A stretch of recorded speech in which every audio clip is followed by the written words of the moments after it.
Story 1. On the Pacific Crest Trail in 2023, we got hit with a season-ending atmospheric river after leaving Leavenworth. Townsfolk told us to give up on the trail for the year, come back another time, but we pushed on into the bitter cold snap and constant drizzle and/or snow that would continue uninterrupted for weeks. I deal exceptionally poorly with being wet and cold, so this was wise. On 4 or 5 day stretches between towns, my gear would get wetter and wetter as I desperately tried to keep my sleeping bag dry.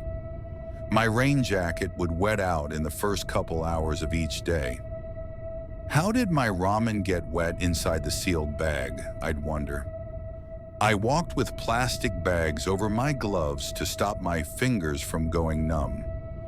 In my tent each night, I would take off my hiking clothes and shiver myself dry before getting in my sleeping bag. I would obsess over my tent pitch to eliminate splash. One morning, after a couple days battling slippery blowdowns and mud in Glacier Peak, I woke up to find that my sleeping pad was floating in a very small lake, formed by the high walls of my bathtub floor and a newly nibbled mouse hole on the uphill side of my tent, right at ground level.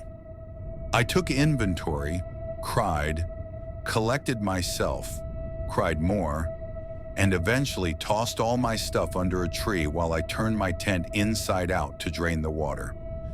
I wish that I had improperly stored food, but as far as I could tell, the mouse just wanted to say hi.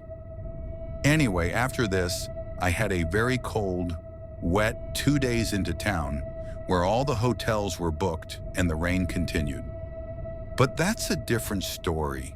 P.S. Through hiking rocks, and days like this are part of it.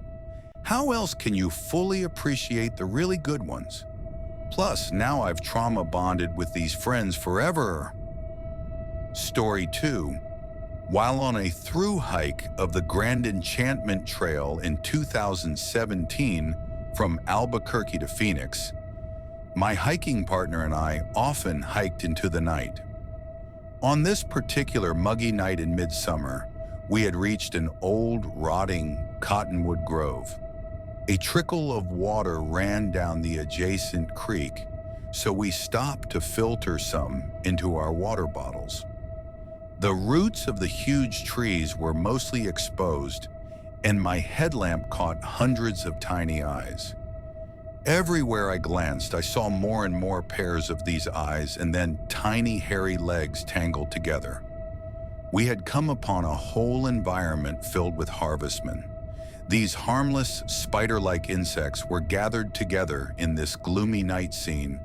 Like a true horror story, they were piled on each other, tangled together and evoking a very scary scene in the night hours. Story 3.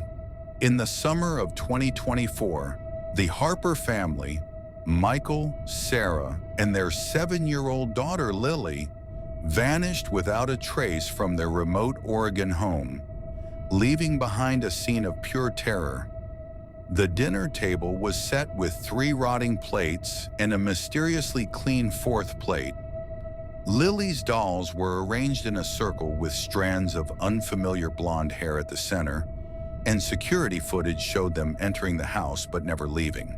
The basement walls were covered in blood-drawn figures of tall, eyeless beings, and the phrase, "They know we saw them." While Sarah's journal revealed Lily's whispers about friends in the walls and an unlocked basement door that wasn't open yesterday, forensic tests later found non-human DNA on the 4th plate, and locals reported shadowy figures moving through the woods. To this day, the case remains unsolved, labeled "unexplained phenomena."